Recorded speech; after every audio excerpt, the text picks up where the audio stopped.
Today's scripture reading is from 1 Corinthians chapter 9, verses 19 through 23, and chapter 10, verses 23 through 24. Though I am free and belong to no one, I have made myself a slave to everyone, to win as many as possible. To the Jews I became like a Jew to win the Jews.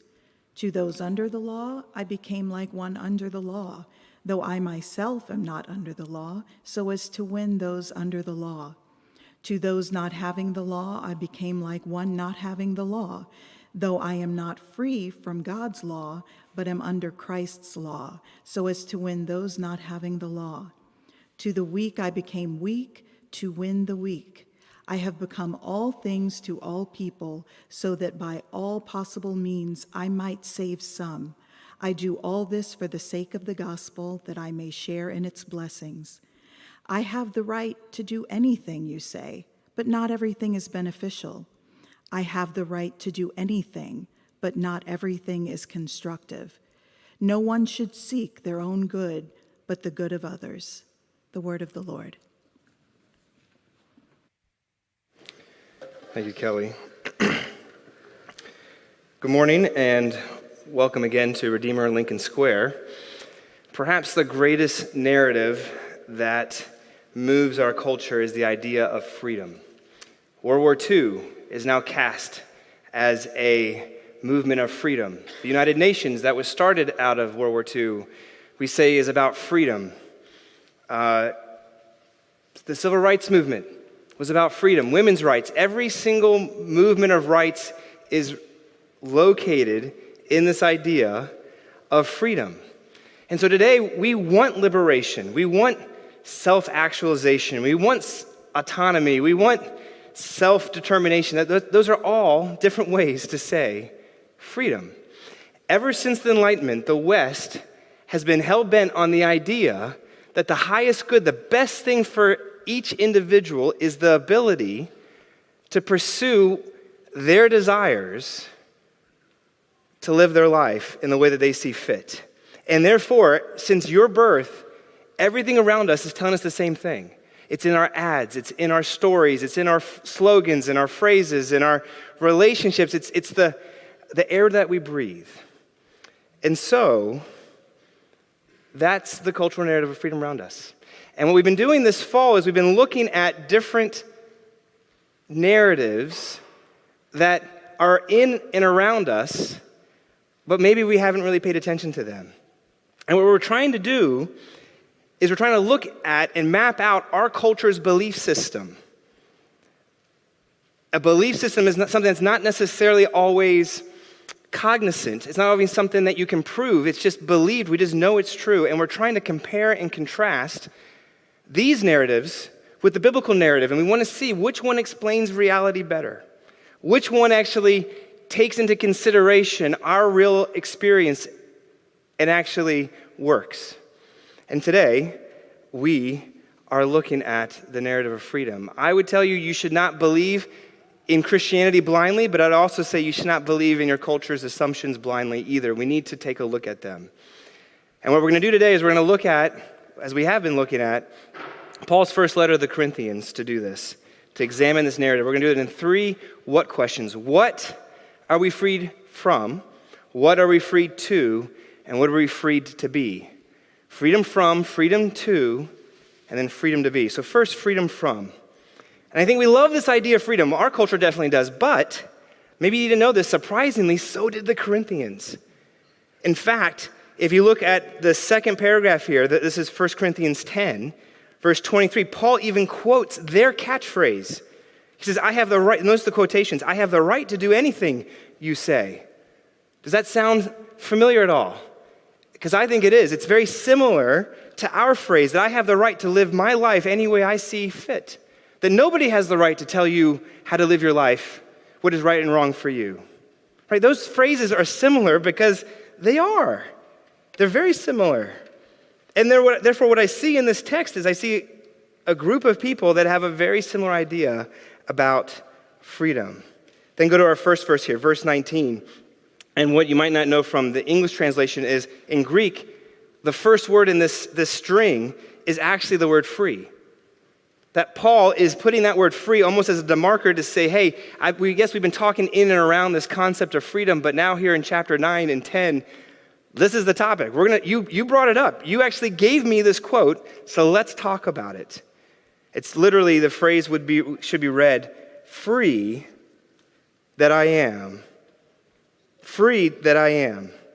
And so here we are to look at this topic, and Paul is saying, all right, let's talk about it. And what does he say? He says, I am free to believe in freedom, right? He actually uses their definition, that I am free and belong to no one. It's very, very similar to us. That this definition of freedom is the absence of restraints and restrictions on what we want, that I belong to no one. I think the best example of this that the Keller family knows is Elsa from Frozen. She sings this. She says, it's time to see what I can do, right? She says, it's time to see what I can do, to test the limits and break through. No right, no wrong, no rules for me. I'm free.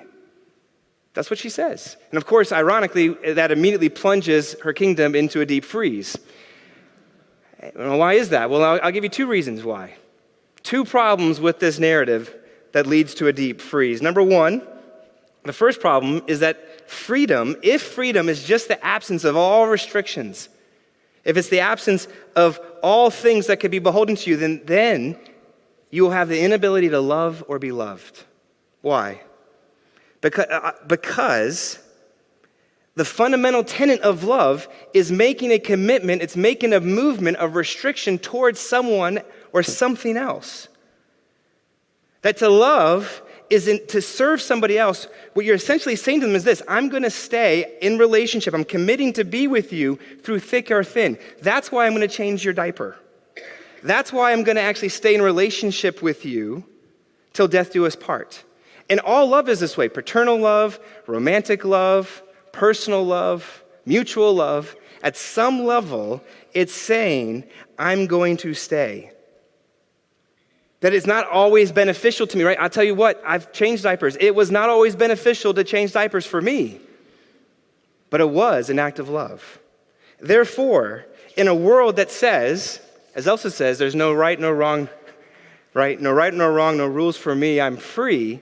And at the same time, real love means giving up your independence to stay in relationship. If you hold those things together, then that means if you're going to be really free, you can't really have love. Maybe the reason why you're so lonely, maybe the reason why our friendship and relationships are thinning out, maybe the reason why you have less ties to the space that you live in, to the city and communities and relationships around you, maybe it's because we've been pursuing this concept of freedom that's hurting us. Have we thought about that? That somehow this view of freedom as being away from all restrictions, it's tearing at the fabric of all love and all commitments and all relationships and all communities around us. To which then we have to ask this question then. If that's true, then how does following this view of freedom, how is that actually really free?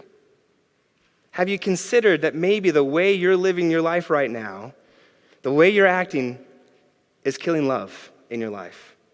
Have you considered that maybe our desire to get in and out of relationships easy? I love phones. Phones are great. But we use technology as a way to be able to get in and out of relationships. Maybe that way of living is hurting us. And it's hurting you. And have you really thought through your actions, your thoughts, your way of thinking about this, how you've absorbed this narrative, how it's actually maybe hurting you? All right, that's the first problem here. Now, the second problem, not only does modern love prevent love, the second problem is modern freedom defies common sense. Modern freedom prevents real love, and modern freedom defies common sense. What do I mean by that? I think we all know at some level, in some places in our lives, we know that the absence of all restrictions is probably not a good idea. Have the absence of all restrictions when it comes to ice cream. You know what will happen? Probably not good. I haven't tried it, but you shouldn't try it either. The absence of all restrictions on brownies in your life is probably not a good idea. A doc tells you this, says take 2 pills every 6 hours. If you say, you know what, no restrictions for me, I'm going to take as many pills as I want, that's probably not a good idea for most pills in your life. If you say, hey, you know what, I want real freedom, I'm not going to be bound by the forces of nature, you get in your car, don't use a seatbelt. See how that works out for you over your life. Because it doesn't work.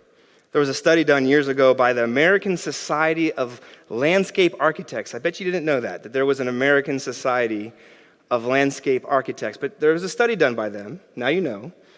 And they were looking at the effects of fences on playgrounds with preschoolers. And what they found was, playgrounds that had no fences, the preschoolers were restricted to be in the space in a closer proximity to the teacher. They didn't feel comfortable to actually explore and move out. And yet, when there was a restriction of a fence, they played and moved to all corners of the playground. And their conclusion was that the restriction of the fence actually created the freedom to really be and explore in it. And I think there's so many different examples of this. We see this in so many different places. You should, at some point, you should try to Google the name Rafael Menendez, Flight of the Bumblebee. It's a great little YouTube clip. I think it's in black and white. My father loved to play that clip for his grandkids. They would wander back into his office, and he would stop whatever he was doing, and he would put on this Flight of the Bumblebee. And the things that he could do with the trumpet were amazing. And when he was asked, how did you get so good? His answer was very simple. He said, all you have to do is practice scales. Just scales up, scales down. Just practice, practice, practice. And he said, eventually, the synchronization between the lips and the fingers becomes second nature, and then you can play things like Bumblebee. In other words, freedom comes from restrictions. You have to restrict yourself to practice. You will lose out on some freedoms, but you'll be able to gain other freedoms. Every expert in every area knows this. That I have to lose my freedoms in some areas so I can gain it in other areas. This is true for the gym. This is true for learning any skill. This is true for learning any job. Because we know this. That real freedom is not no restrictions. As much as our culture might tell you that. Real freedom is finding the right restrictions. And so the question you should be asking yourself, the real question is this: which restrictions that you're going to bind yourself to will bring the most amount of freedom in your life? In fact, let me ask you, do you ask that question regularly in your life? Right? If that's the right question, are you actually asking that question? Do you think this way? Or are you stuck with a modern definition, whether you know it or not? This modern definition that's going to leave you loveless. It's going to leave you lonely. It's going to leave you in a space where you define common sense. You know what that space is like? It's cold. It's not warm. It's this modern freedom is failing us in these spaces, and it's going to lead to a deep freeze in our life. And maybe it already has. All right, that's freedom from. Now, secondly, freedom to. Paul says, go back to our text. Paul says in the second paragraph, verse 23, he says, freedom is good, right? But not everything is beneficial. Freedom is good, but not everything is constructive. And what he's trying to say is this: hey, I'm all for freedom. Freedom from oppression, freedom from abuse, freedom from pain and disease, injury. Those are good things. But unrestricted freedom in all its spaces is neither constructive nor beneficial. So go back to verse 19 again. So what does he do? He says, therefore, though I'm free, I have made myself a slave to everyone. This word for slave is Greek. It's the Greek word doulos, which also can be translated servant. The ESV translation in English says this is servant. And I think the reason why is because sometimes when you think of slave, you think unable to have any power. But look what he says. He says, I have made myself, right, a servant. To some degree, he had enough freedom and agency to bind himself as a servant. But why? Why does he? Because he knows that freedom, real freedom, is not the absence of all restrictions. It's putting yourself into the right ones. And for him, he's saying, I'm going to limit myself to serving others. And he gives a list. And the rest of this paragraph, this first paragraph, is a list of who he's going to serve. I'll go through it quickly. One, he's going to serve the Jews. This is verse 20. Then he's going to serve those who are under the law. Then he's going to serve those who are not under the law. Then he's going to serve those who are weak. And he summarizes and he says, I'm doing all of this because I'm going to become all things to all people. Why?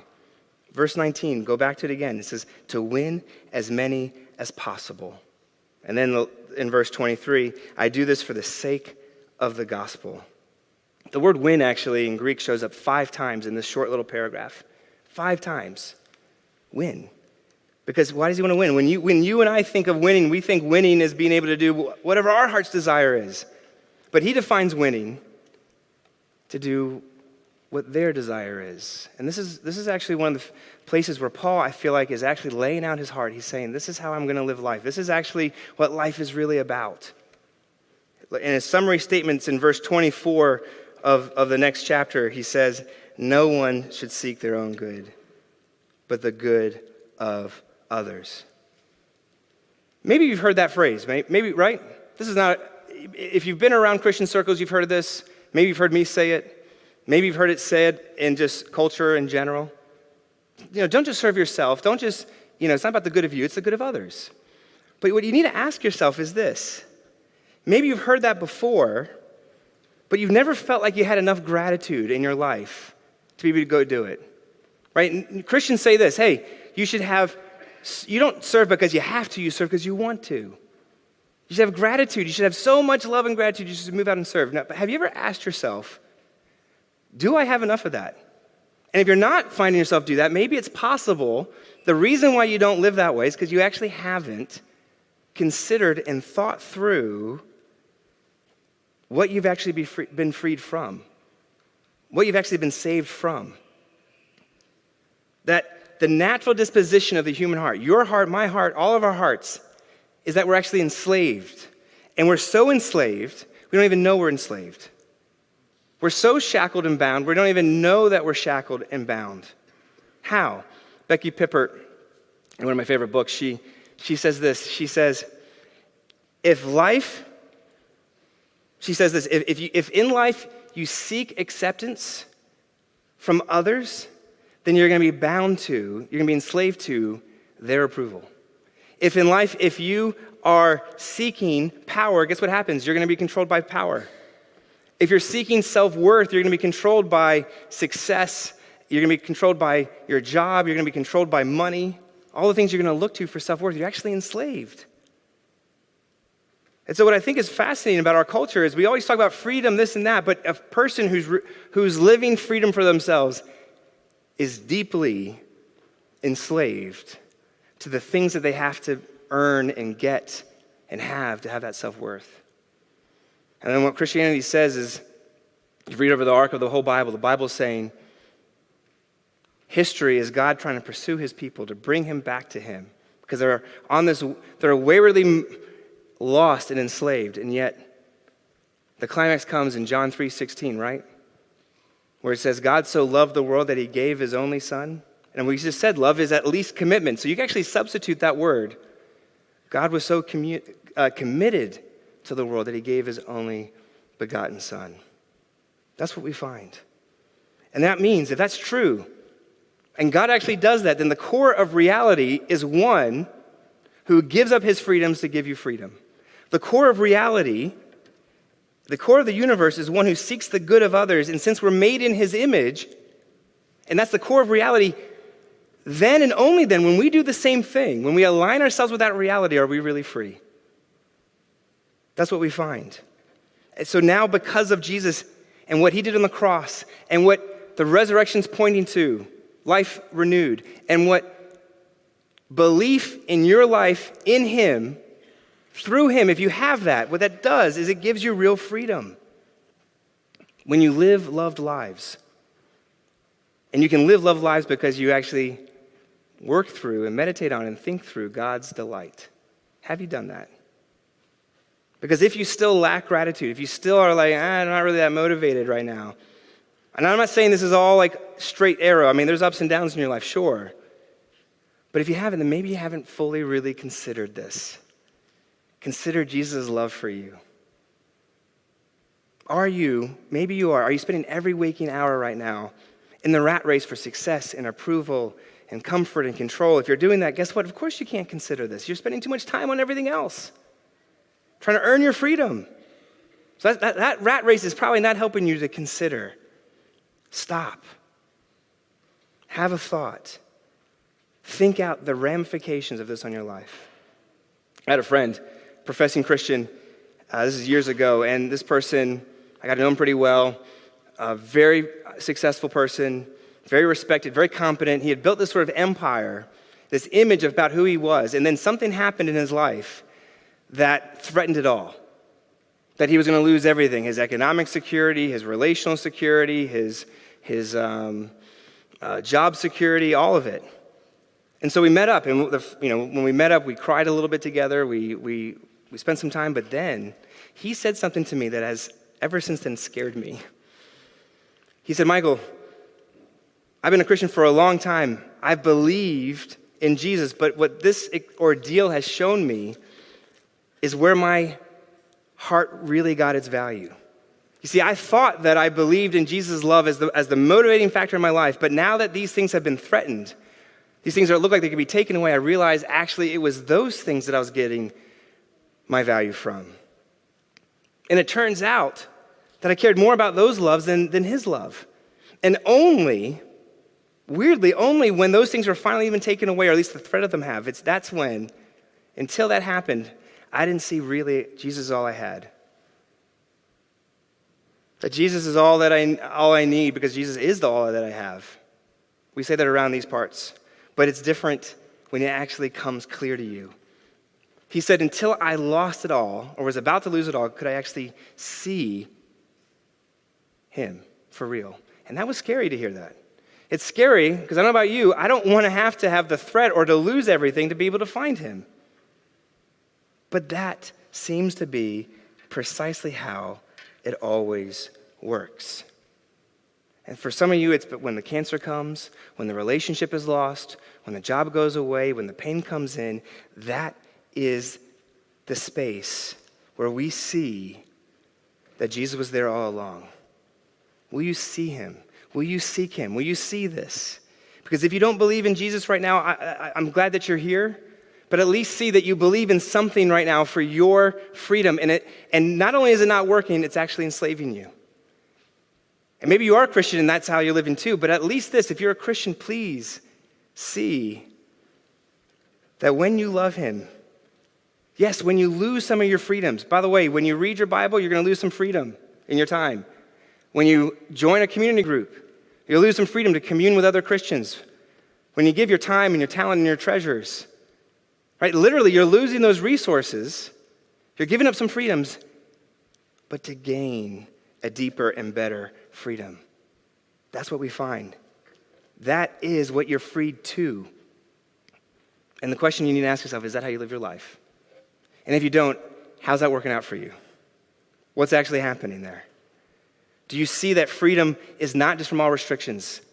Not just intellectually. I need you to start actually living your life that way, or asking yourself the deeper questions of, do I live my life that way?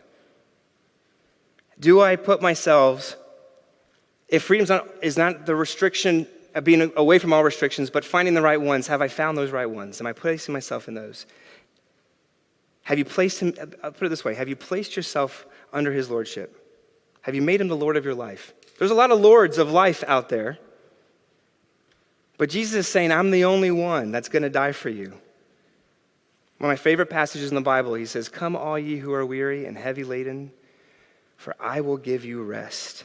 For I am gentle and lowly, or humble in heart, and you will find rest in your souls. I love that place because it's the only place in the entire Bible where Jesus talks about his own heart. And he says it's gentle and lowly or humble. And what that means is that he's saying, I'm the only power. I'm the only restriction that if you bring me in your life, I'm not going to kill you. I'm going to save you. I'm going to bring peace. I'm going to bring rest. I'm going to bring gentleness into your life. And if you get me, I'll be enough. And if you fail me, I'll still be enough. Nothing else will. This is what it means to be freed to love. Now, last point. What are we freed to be? I know this has all been very heady, so I want to try to get as practical as possible and give you two practical applications. Number one, fight fake freedom. I'm trying to make that memorable for you. Fight fake freedom. If fake freedom takes away your love, if fake freedom doesn't understand that there's no such thing as freedom from all restrictions, then you're going to need to fight. Because every day, what you've grown up in, every day is telling you something differently. You're going to have to fight against it every day. Don't give in. One of my favorite scenes in all the Harry Potter books is when Harry Potter gives Dobby a sock. Dobby is a house elf. He's shackled, he's bound, but if you give them clothing, they're free. And so he gives them an item of clothing, and Dobby says this great phrase. He says, Dobby had heard of your greatness, because Harry Potter was famous in the wizarding world. Harry Potter, I've heard of your greatness, but your goodness, Dobby never knew. I love that because I think a lot of us know the greatness of God, but I don't know if we know his goodness. I think you've heard of God's greatness, but I don't think you've experienced his goodness in your heart and tasted it and seen it. That Jesus' garments weren't just torn for you, his life was torn up for you. That he took the spear aimed for your heart. That he was clothed in our sins so that we could be clothed in his love. Which then begged the question, why are you still relying on fake freedom? Why are you still so clingy to things that won't contribute to your survival? You've been clothed in Jesus, decked out in his splendor, decked out in his beauty. And when you see that you've already been dressed in his love, then you can move out in love and care for others. Lauren Gill is part of our church, and she put me on to Danae Pierre's concept that Christians, living Christianly, we go into places and we become a restorative presence. That's what it means to live this out. When we say care for others, I bring that up here, but to make it more concrete, will we be a restorative presence for others? Where we care and comfort the afflicted and encourage the weak and help the neighbor and put up with everyday annoyances. You don't even think how is that being a restorative presence? But it is. And what I love about all those examples I just gave you, the profoundness is nothing in and of themselves. They're kind of mundane things. The profoundness comes from your ability to do them despite them being mundane, despite probably you'll never get fanfare for persevering and putting up with an annoyance. Nobody's going to sing your praises. You're not going to get a plaque. You're not going to get any recognition. And yet it'll actually be a way to be a faithful presence, to be a restorative presence. Let me give you a quick example of this. I've talked to some of you individually about this, but I don't think I've said it up here before. During COVID, when COVID happened, a lot of people moved out of the city, and when I asked them why, I found a theme. The theme was this, is that, you know what, I've been living in my small little apartment, I'm really lonely, and I think that if I move out and to get a bigger house and some more space, at least then I'll be free and happy. And then, during COVID, and actually after COVID, a lot of people moved back into the city, different people, and I asked them, why did you come in? And there was another theme. The theme was this. I was in my big house somewhere out there, and I was lonely. And I thought, if I just moved into the city, where there's arts and culture and energy and people, then I'll be happy.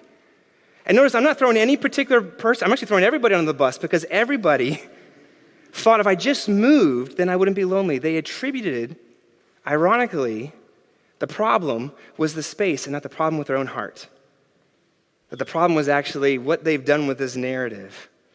When you cling to his goodness and only his goodness, you're going to be able to stay in places and serve those places and be in those places, in the city, outside the city. You're going to be able to stay in the mundane as you're less focused on what you need because your needs have been taken care of, because now you can focus on them and their needs. Last application. All right, fight fake freedom and then find fitting freedom. Again, I'm trying to help you. Find fitting freedom. Paul finds freedom fittingly in the love of God. How?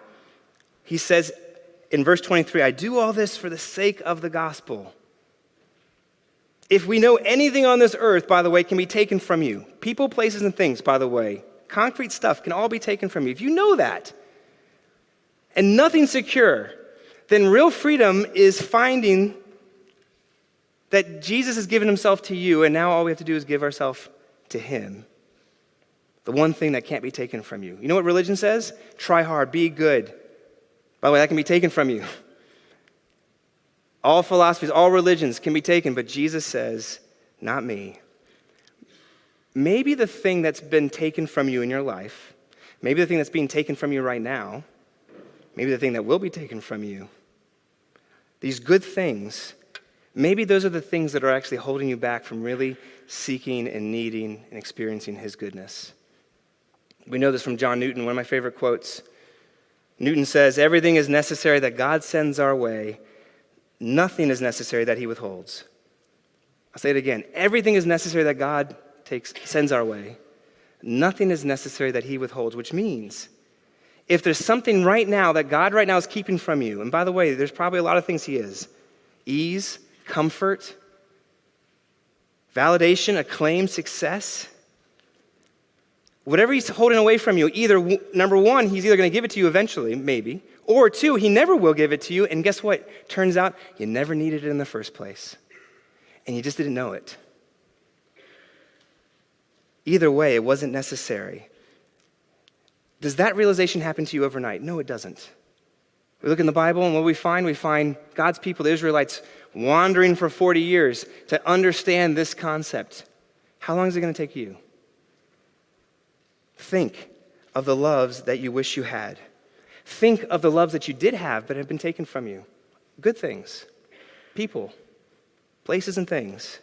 And you miss them, and they left a terrible hole in your life.